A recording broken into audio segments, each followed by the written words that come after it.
యెషయా 42 అధ్యాయం 7వ వచనం. యెహోవానగు నేనే నీతి విషయములలో నిన్ను పిలిచి నీ చేయి పట్టుకొని ఉన్నాను.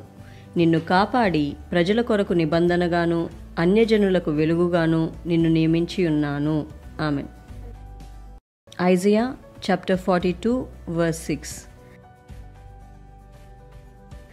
I, the Lord, have called you in righteousness.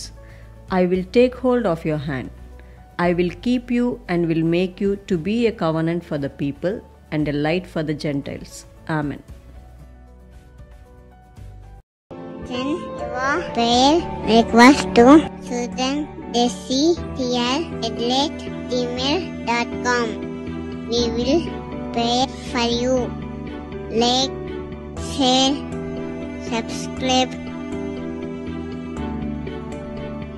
God bless you.